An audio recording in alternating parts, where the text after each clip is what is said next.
IPAR, Initiative prospective agricole et rurale, s'active dans la recherche, le renforcement de capacités, l'animation d'espaces d'échange et de débat, avec comme finalité le développement de l'agriculture et du monde rural.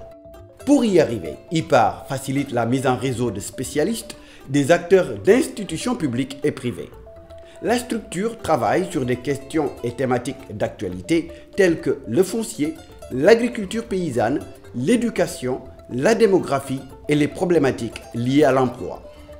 Un travail d'IPAR réalisé grâce à l'appui du CRDI a permis récemment l'élaboration d'un document relatif à l'emploi des jeunes et migration en Afrique de l'Ouest avec une étude de cas du Burkina, du Mali et du Sénégal.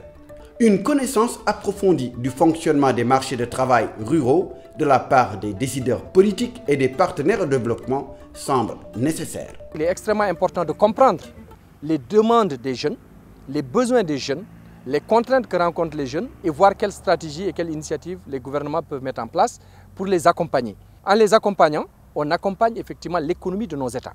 Parce qu'aujourd'hui, les jeunes constituent des leviers de transformation structurelle de nos économies.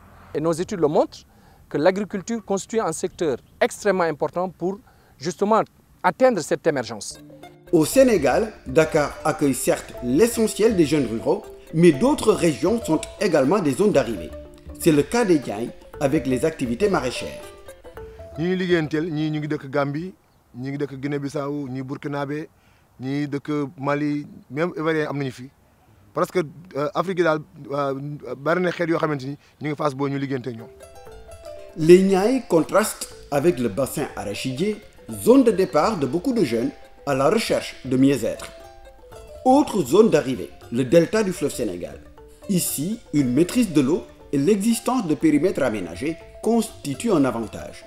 Globalement, moi je suis dans un cercle qui emploie au moins 20 personnes. Tous c'est des salariés saisonniers. Il y en a aussi des journaliers. Au besoin également, on prend des journaliers. Salou Diallo, dans les Niayes, est d'origine guinéenne. Et Modou Touré, lui, vient du Saloum et travaille ici, dans le Delta. Ils ont transité par Dakar avant de se retrouver à Fass Boye et à Mbundoum. Ce qu'on peut en tirer, c'est qu'en leur fournissant les informations au départ, certainement ils auraient économisé en temps, en énergie, ils auraient perdu moins d'argent aussi.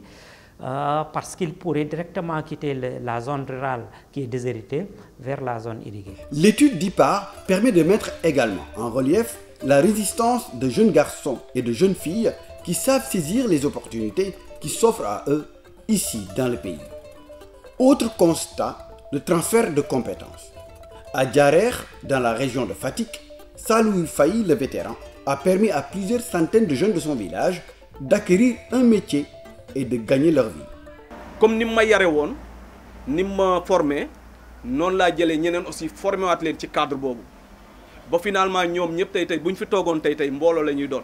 La maîtrise de l'eau, l'accès des jeunes à l'information sur les marchés ruraux du travail et aux ressources productives, le renforcement des capacités des jeunes ruraux et le transfert d'expérience, voilà autant de questions qu'il faut impérativement régler si le Sénégal veut développer le monde rural et se mettre sur le chemin de l'émergence.